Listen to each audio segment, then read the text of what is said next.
Good afternoon, everyone. Oh, okay. Recording in progress. Great. Good afternoon, everyone. Like Katie said, I'm Michael Wiltz. I do external relations here at TSAHC. Really excited to be launching this Heirs Property On Demand training with you all and then the in-person training at the end of next month. It's taken a lot of time to get to where we are, but we couldn't be more excited with the progress that we've made and unveiling it today. A little bit about us. Hopefully, you're familiar with us as an organization. We are a statewide 501(c)(3) nonprofit tasked with affordable housing activities across the state. We were established by the legislature several decades ago. We are not employees of the state, but we do have oversight by the state government in the form of a board of directors that's appointed by the governor, and we have to submit our budget to the state auditor's office, and we have a little some other oversight as well from the state.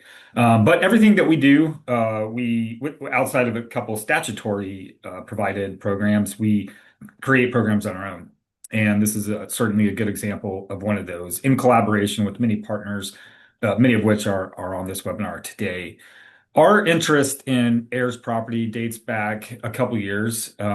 We had started seeing more discussion about it on the policy side and on the news side. I was personally interested in a Texas Monthly article that came out in October of 2023 that spoke to property being under siege in the Brazos Valley. And this was a direct heirs property issue and didn't really know much about the issue at the time and sort of brought it to the attention of people internally and then realized that a lot of work's been done on heirs property prior to our interest in this, but there's still a lot more work to be done.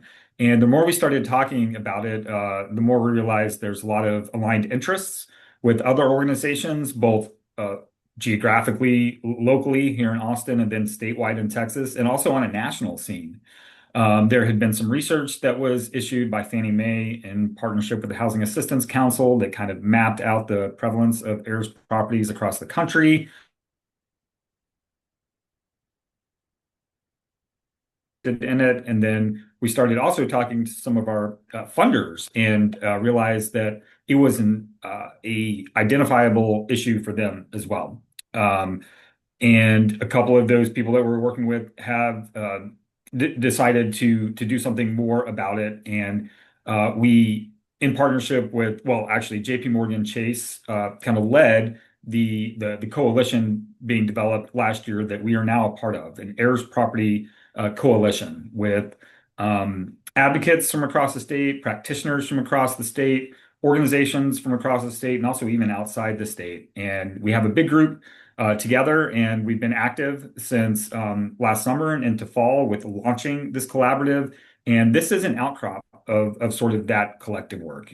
So huge credit goes out to JP Morgan Chase for putting some money behind this and also convening everyone together with support from FHLB as well. So credit to them for also financially backing this, and then a credit to NowCab and other people who have really helped on the organizational side of things and bring us all together in alignment and to help with the heirs property ecosystem across the state. So, like I mentioned, this is really the first tangible product that's coming as a result of our heirs property coalition and collaboration. And we started thinking about, what would be our best role in the heirs property space, and really narrowed it down to we got to train housing counselors. We know the housing counselor network. We've trained them year over year through our Housing Connection training that Honor runs. Some of you probably met her if you've gone through that Housing Connection training. And so we already really had a good network established with housing counselors across the state and realized that this would be a good way to supplement the training and education that they already learn, because sort of the best place to prevent heirs property issues in the future is with pre-purchase counseling and estate planning and everything that you have to inform homebuyers of, many of which it's the first time they've ever bought a home and aren't really thinking, what's going to happen if something happens to me, or what's going to happen several decades down the road with this property. They're really thinking about how can I become a home buyer right now.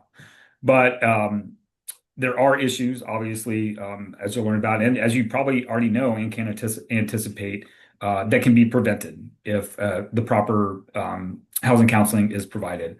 And so that's really our intent uh, is to provide a new set of training in the heirs property space, the first of its kind for the state, and to really arm counselors with all the knowledge that they need, either to help a home buyer with some of those estate planning issues from the outset, or refer them to the right partner if they're not able to, like if it's a legal help that they need. I won't get into the weeds about all that. That's what we're kind of going to get into the weeds and some of that as we go through these modules. But that's sort of the high level view of us as an organization, our interest in this issue, and where we think we have best deployed what we can do, and that's provide this heirs property training. So with that, turn back over to Katie for the next portion of our program. Awesome. Thank you, Michael. Yeah, just to add on to what Michael said, we've been providing training to housing counselors for more than 20 years now. We know that housing counselors play a really, really critical role in setting people up to be successful homeowners. So we thought this was really just a natural fit to help potential homebuyers and homeowners, access resources related to estate planning, and then also legal resources for homeowners who may need some help with heirs property issues. So really, this felt like a really natural fit for us. But then, to really thank our funders who have invested in this work, none of this would have been possible. It would have been possible without JP Morgan Chase and the Federal Home Loan Bank. We're really honored that they shared our vision for this training and what it could be, and provided us with the resources to help bring it to life. So with that, I'd like to invite Amrit Jassar with JP Morgan Chase to introduce herself and say a little bit about JP Morgan Chase's commitment to heirs property work. Thanks, Katie. Hi, everybody. My name's Amrit Jassar, and I'm part of the Dallas-based community engagement team at JP Morgan Chase. And it's a pleasure to welcome you here today to the on-demand heirs property training. I'd like to begin by thanking TSAHC for bringing us together and for your leadership in developing this very important training. The work that you guys do is so essential in helping families secure and maintain their homes. And it's just an honor for JP Morgan Chase to support you guys in these efforts. As many of you know, heirs property is a very far-reaching housing issue, one that may even be very personal to some of us here in the room today. It's more common than many people realize, particularly here in Texas. The challenges, like Michael said, surrounding heirs property are way too significant for any single organization to address alone. And so meaningful progress requires collaboration, partnership, and active involvement of everybody in this room. So really just want to thank you guys for dedicating your time and energy to join us in this effort. And we're very excited to kick off this training. Thank you. Thanks so much, Amrit. We really appreciate you being here and for your support. And now I want to introduce Rose Zapian, who is the Community and Economic Development Product Manager at the Federal Home Loan Bank of Dallas.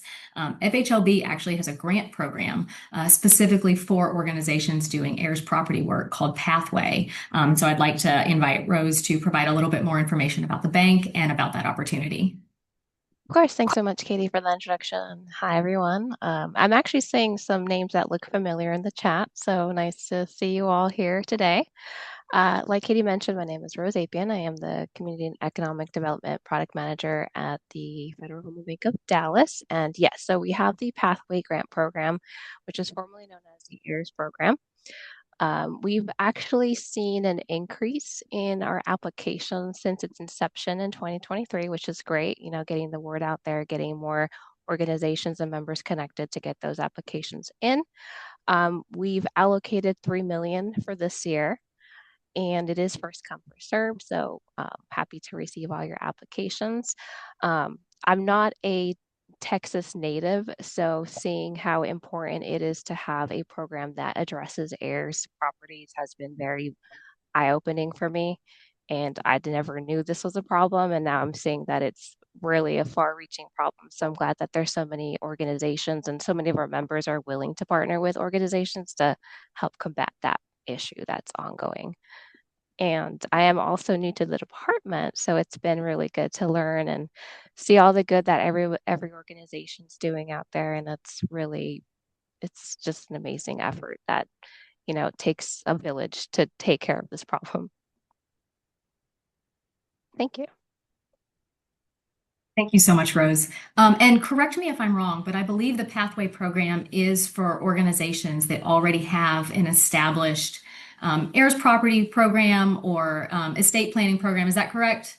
Correct. And then we actually also support the organizations that take part in educating as well. So whether it's, how to write a will, things of that nature. And I think, one of the things that we really wanted to focus on with this training is giving organizations the information they need to be able to start those programs so that they then might qualify for grants like the Pathway Grant. So I just wanted to call that out, as this is an opportunity for, organizations to receive the training that they need to potentially start those programs, and then an opportunity to potentially apply for some funding to support some of the ongoing work associated with those programs. I did want to mention also that organizations will be receiving some additional information about sustainability and fundraising as part of Module 3. And Joanne Depinning, who is spearheading that session, will be providing a little bit more information on that when the time comes. But for now, both Rose and Amrit, I really wanted to thank you both for being here and for your support. We really, really value our partnerships with JP Morgan Chase and the Federal Home Loan Bank. And so now I'm going to move into the next segment, which is a quick demo of the training. So while I'm doing this, Anna, could you go ahead and drop the links to TSAHC's webpage and then the direct link to the training in the chat?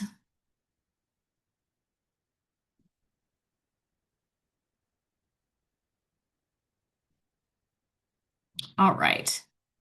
So now everybody should be able to see what the on-demand training platform looks like when you log in. Please, somebody come off mute if that's not what you're able to see. So I just wanted to mention, so right now you'll see I'm already logged in. That was just for expediency and to make sure I didn't mess it up live during a webinar. But when you log in for the first time, the first thing you'll see is a login screen. You will need to create login credentials if you've never used the system before. And then from there, you'll be able to just bookmark that and use those login credentials to go ahead and access, the training platform. And it will save your activity along the way. And so you'll be able to, you don't need to take the training all at once. It will save your progress and you're able to return to it as many times as you need to. I did want to make one important note. I believe we do have a couple of lenders on the call with us today. This is the same training platform that we use for our on-demand training for lenders.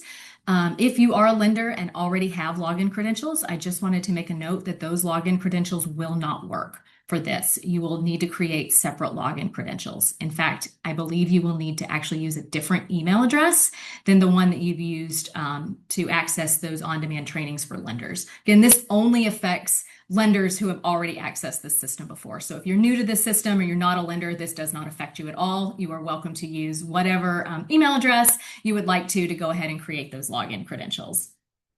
And so then, once you've created those login credentials and logged in, this is the first screen that you'll see. You'll see all of your recent course activity. You won't have any recent course activity when you first log in. And so what you'll need to do is you'll need to toggle over to this option called Catalog. And that is where you'll see all of the training courses. You'll see a little thing right here. It says I already have this course because I'm enrolled, but what you'll see initially is a little button that says enroll to course.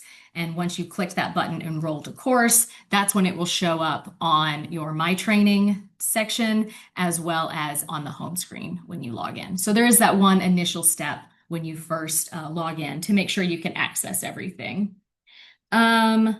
Let's see. And then a little bit about the trainings itself.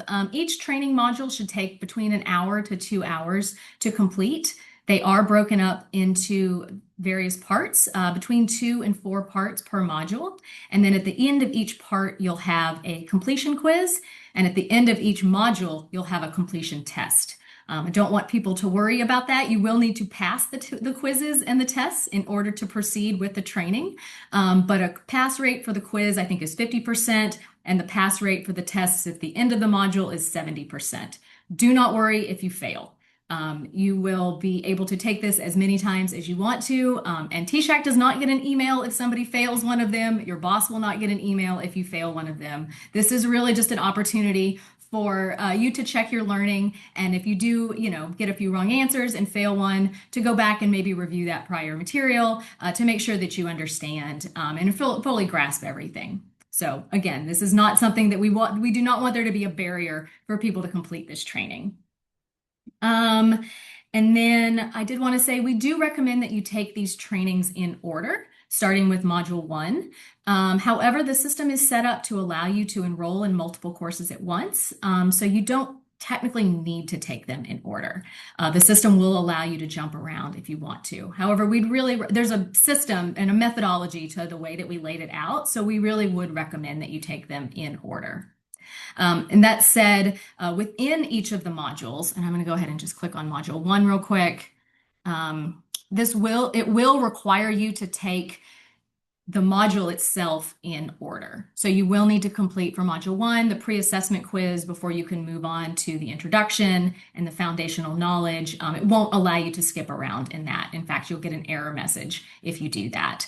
So just wanted to bring that to your attention that, once you do start that module, you will need to proceed through it in order. Once you've completed it at the end, you can go back and access any of the content at any time. So it's just that initial completion where you'll need to make sure to do it in order.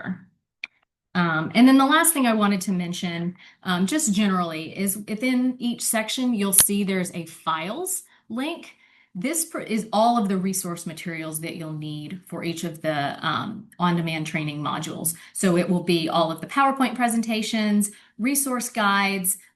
So feel free, you're able to download these resource materials. So please feel free to download these and keep them as reference materials as you need them. So I just wanted to bring that to your attention as well. So with that, we're going to move in and introduce each of our trainers. So I'll click on Module 1. And so I'm going to ask each of the trainers to take about 5 minutes or so to explain and provide an overview of their training module. If you have any questions along the way, please feel free to put them in the chat, and we will have some time at the end to address those questions. And like I mentioned earlier, Anna on our team will be moderating the chat as we go. So we're going to start with Module 1, which is an overview of heirs property issues in Texas. This module was put together by the Earl Carl Institute at the Thurgood Marshall School of Law. And so I'd like to invite Dr. Sarah Guidry, who is Executive Director of the Earl Carl Institute, to come off mute, introduce the ECI team, and provide an overview of this training module. Sure. My name is Sarah Guidry, and as Katie said, I'm with the Earl Carl Institute at Texas Southern University, and we had the privilege of working on this training module. I had a great team who are going to explain what their sections of the module was, but just generally, Module 1 was an overview of heirs property as a barrier to home security here in Texas. It is emphasizing the importance of addressing tangled title to preserve generational wealth as well as to prevent displacement. It also discusses the role of housing advisors in early identification, referral, and assisting clients with legal information. I did the last part, so we're going to start with the first person who did section 1, and that's attorney Tiffany Arnwine. Tiffany? Hi, Tiffany Arwine here. Yes, so the first part of our module is really heavy definition based, and we also kind of break down what heirship title means, what tangled title means, and the strategies to kind of overcome it, and also the consequences that you might run into.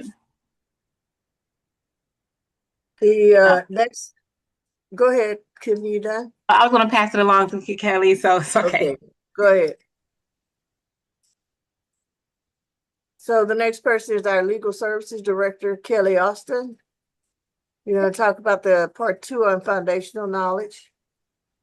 Yes. Good afternoon, everyone.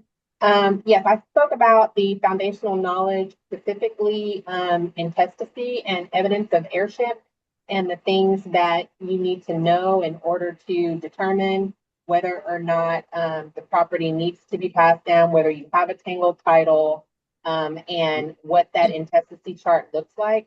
Talked about the laws that affect passing property by intestacy, heirship property, potential concerns for heirs, and causes of action related to those.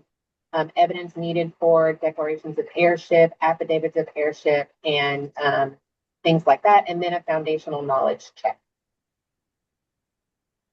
Thank you, Kelly. And then the final portion that we have as part of this module 1 is on the consequences of unsolved heirs property issues. And I took that section because I think it's going to be the most fun. You actually experience going through practice scenarios and case studies and get a feel for what cases might look like or might present like when you're dealing with clients as clients of your housing counselors. So thank you. And I guess I'll answer any questions later.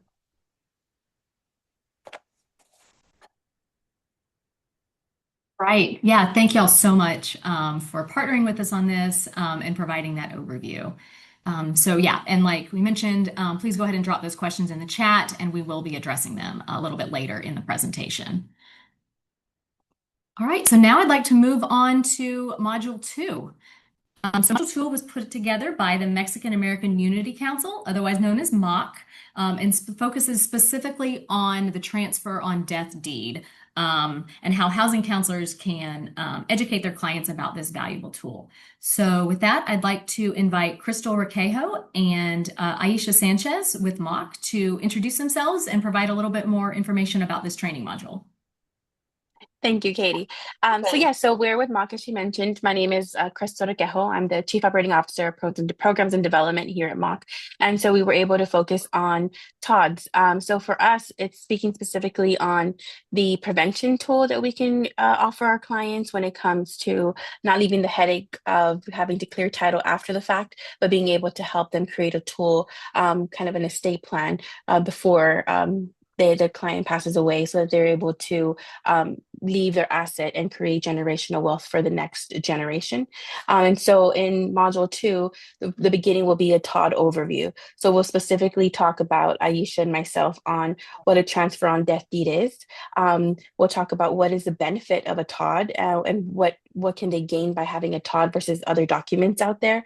And then also Aisha will go into the steps of preparing a TOD. And I'll let Aisha say hi before I move on to the next portion. Hi, everyone. My name is Aisha Sanchez. I'm the lead housing coordinator here at the Homestead Preservation Center. Pretty much what Crystal's saying, I'm very excited for the end of March and being able to share a little bit of what we do on a daily basis here every day.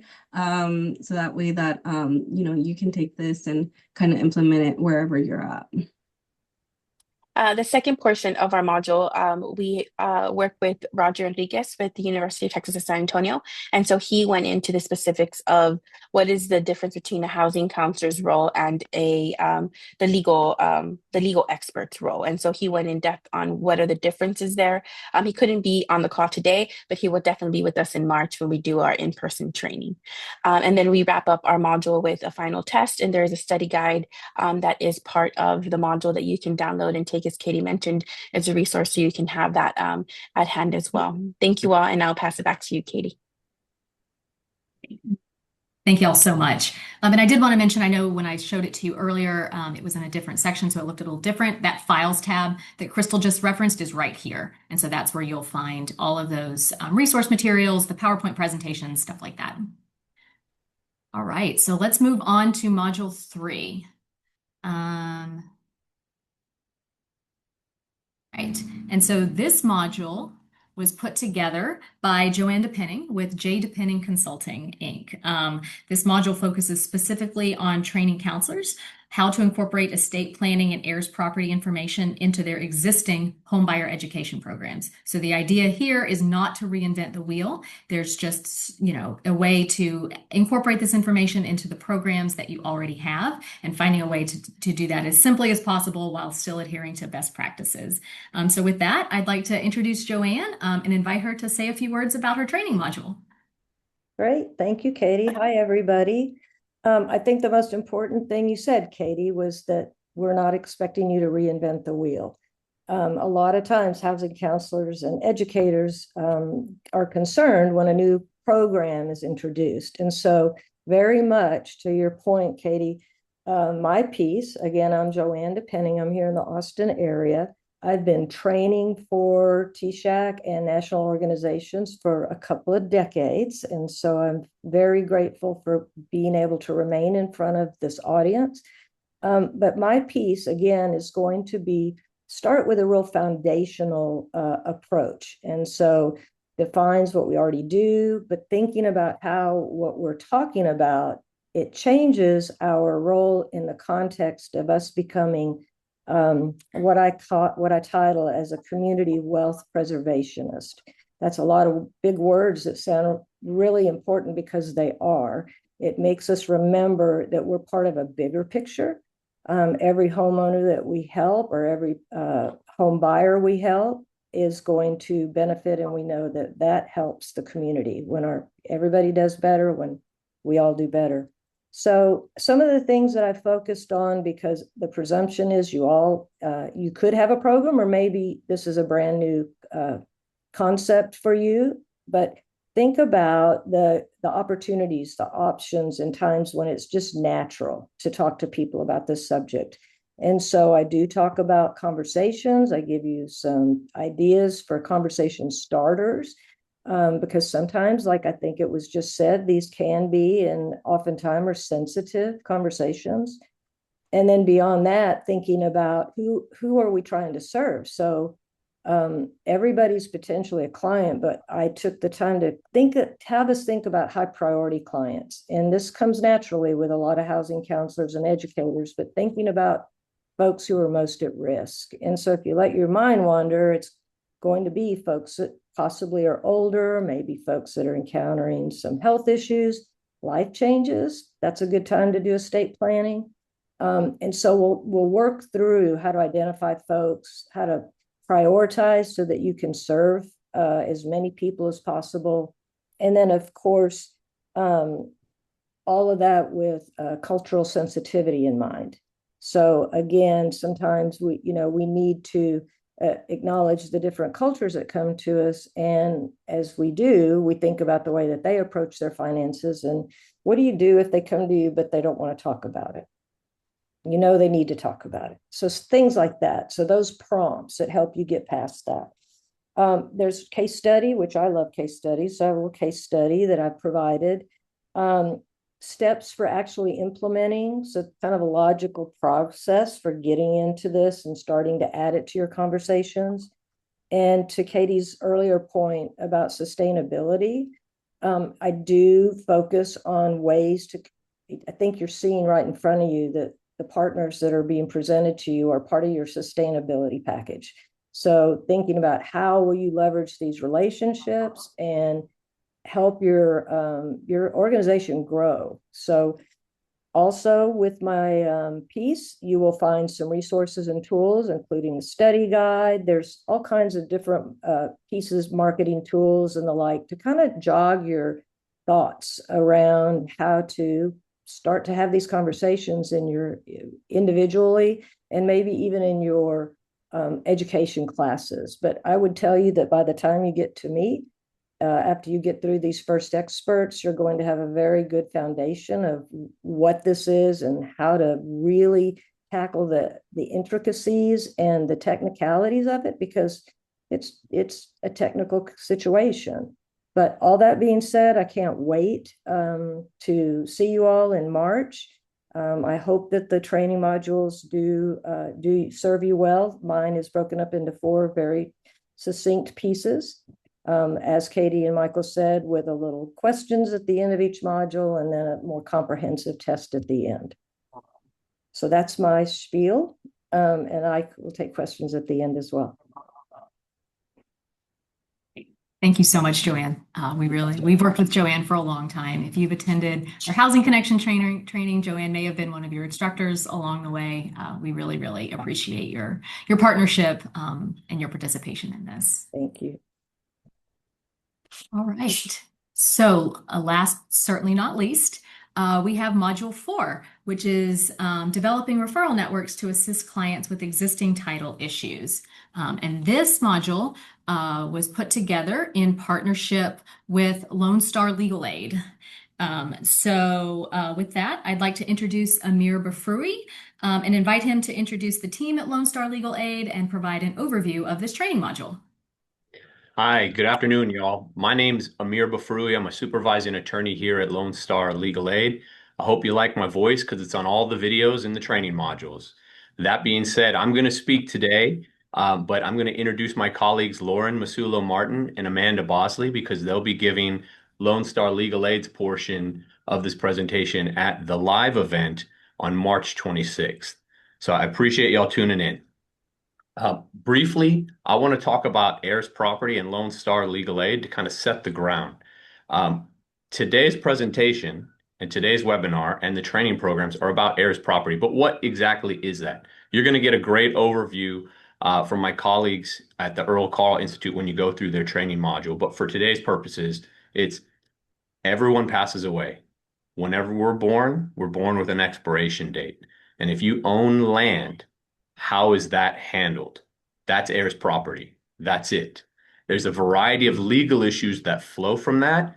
And training module 4, prepared by Lone Star Legal Aid, focuses on how to identify those, how to handle those conversations with housing counseling clients, how to identify those while having those conversations, legal issues, legal solutions, and referral networks. Briefly, Lone Star Legal Aid is a nonprofit law firm. We provide free legal services to low-income Texans. We've been serving Texans for over 70 years. We serve 76 counties, 4 in Arkansas and 72 in Texas. Across that area, we've been handling heirs properties for decades, just like our colleagues at the Earl Carl Institute. And the reason here is, unless someone engages in estate planning, heirs property is a generational issue that is evergreen. So no one likes to talk about death. No one likes to talk about handling things or planning for things. There are cultural issues, as my colleague Joanne mentioned, but it's important to have these conversations. And I hope by going through this training module and the presentations in March, y'all will be empowered to have those conversations with your clients. Because at the end of the day, our goal is to help our clients ensure that they have the ownership clear. We call that clear title in legal services. And most importantly, to stabilize home ownership. Thank you. And like my colleagues mentioned, I'll be happy to take any questions at the end. Thank you so much, Amir. Really appreciate it. All right, so before we move on to questions, there's one other thing that I wanted to mention. I believe a couple of people have mentioned that there will be an opportunity to take this training in person. So as some of you know, and Michael mentioned it earlier, TSAHC has been part of an heirs property coalition founded by JP Morgan Chase and being administered by NowCab. And that coalition is planning an heirs property summit on March 25th and 26th at the Federal Reserve Bank in Houston. And on the second day of the summit, participants will actually have an opportunity to take a version of this training in person. And Anna, can you go ahead and drop a link to the registration for that training and the summit into the chat?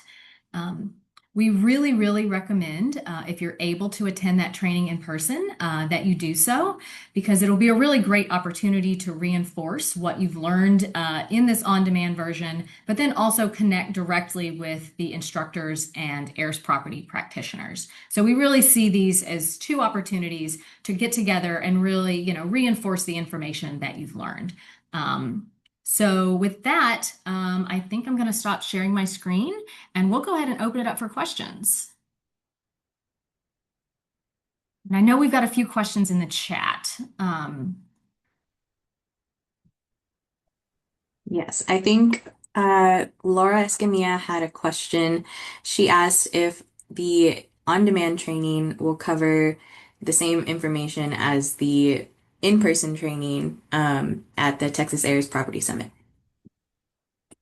Yeah, it will essentially be similar information. So attending the in-person training is just an opportunity to, some people prefer to get training in person as opposed to online. So just an opportunity to reinforce that. And then also attend the summit at large and as a whole to connect with, heirs property practitioners and just get more information about heirs property issues.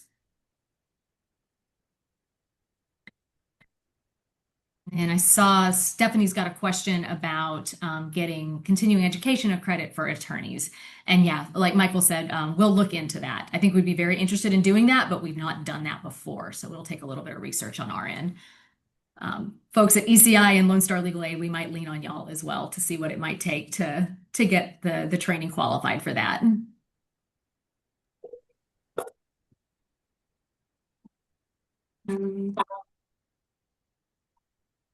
If anyone else has any questions, please post them. I see Brooke Benson had a comment. She's with LISC, and she said she's developed CLE trainings on mortgage topics and would like to assist with us. Yeah. So Brooke, I'm going to drop my email address in the chat right now. Yeah, feel free to reach out. Love to connect with you more on that.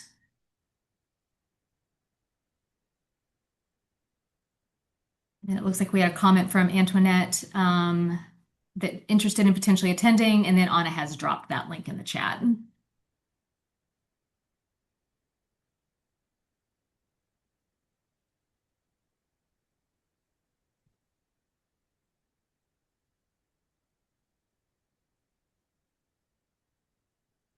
Thank you so much, Dr. Guidry. It looks like Dr. Guidry is willing to help out with the continuing education piece. So Stephanie, we'll circle back with you on that.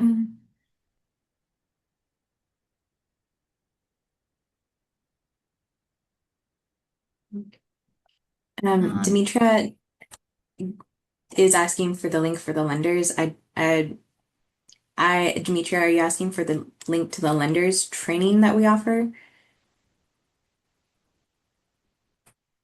Okay. I will find that and put it in the chat for you.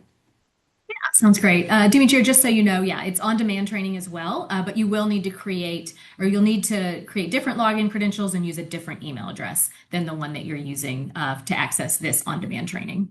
Just a quirk of the system.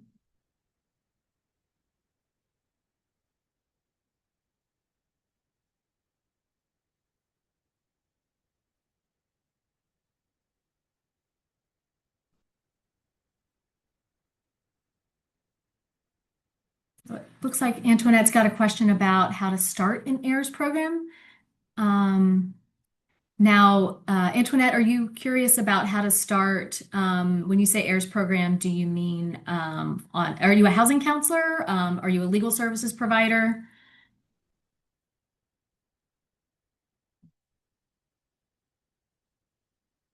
The reason I ask is, yeah, I think that answer will be a little bit different.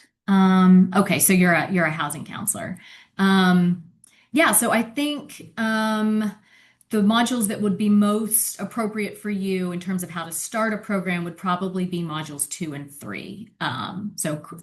Mock folks and Joanne, would you agree with that? That the modules 1 and 4 will provide kind of that foundational information for you, but modules 2 and 3 will really get into the meat of how to create this program. Joanne, I saw you came off of mute. Is there anything you wanted to add? Well, I'm just going to agree with you. Into the question, it's assumed that you have some sort of a program or audience, and this is how to start to integrate it into what you're already doing. So we're calling that how to create a program. I hope that's making sense. And I can just add a bit. So module 2 speaks specifically on the transfer on death deed. But in the module, you'll see our foam model that Mock uses and kind of the foundation to how we started our program. So you'll definitely learn more, but you can always connect with us and we can share more of our insight as well. Likewise. Thank you, Crystal. That's a good add. We're available to you.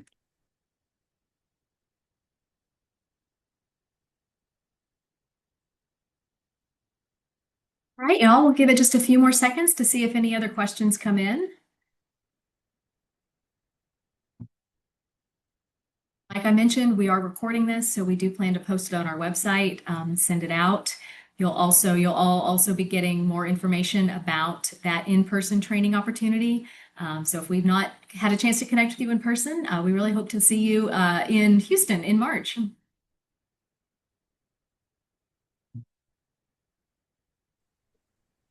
And then, sorry, Katie, I see Demetria's questions. I just wanted to confirm, is that related to the program that we offer here at the bank? Just by chance? Okay, perfect. So yes, you would have to apply through one of our member institutions. We don't take your applications directly.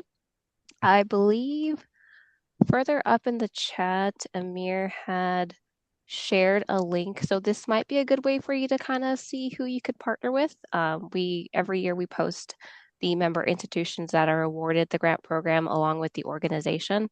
That might be a good way for you to start. Otherwise, it's a great way to get out there and meet our member banks. If you do have any questions, we do have an email you can send them to. Is it okay if I drop that in the chat, Katie? Yes, absolutely. Perfect. I will drop it here for you. And I will also add, MOC was funded through the Federal Home Loan Bank of Dallas. This is our third year that we've been funded through them.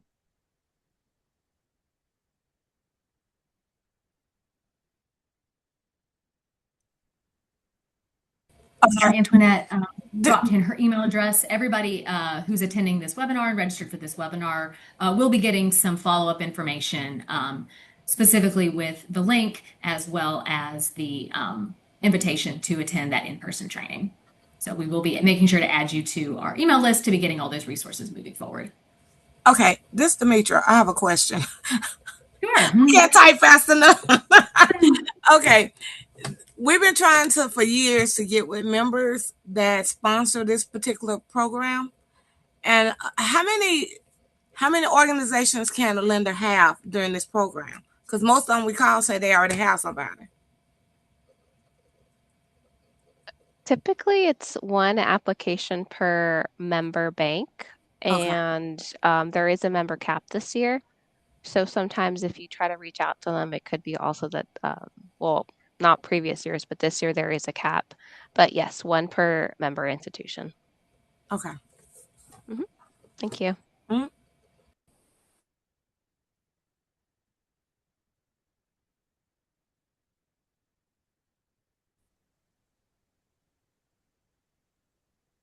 Great. Does anybody have any final questions or final thoughts before we wrap up?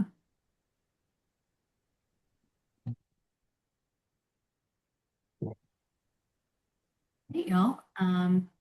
Well, thank you so much for participating today. Particularly want to thank Rose and Amrit from the Federal Home Loan Bank and JP Morgan Chase for participating, as well as all of our wonderful instructors for lending their time and their expertise to helping us, make this training a reality. We really appreciate it. It's a major thanks to Michael and Anna on our team for all of their really hard work to make this happen as well. So, and thanks again to all of you and all of the work that you do. Really think that housing counselors are super critical to making successful homeowners, and we hope that this can only contribute and further your work. Hey, with that, y'all, we hope everybody has a great day.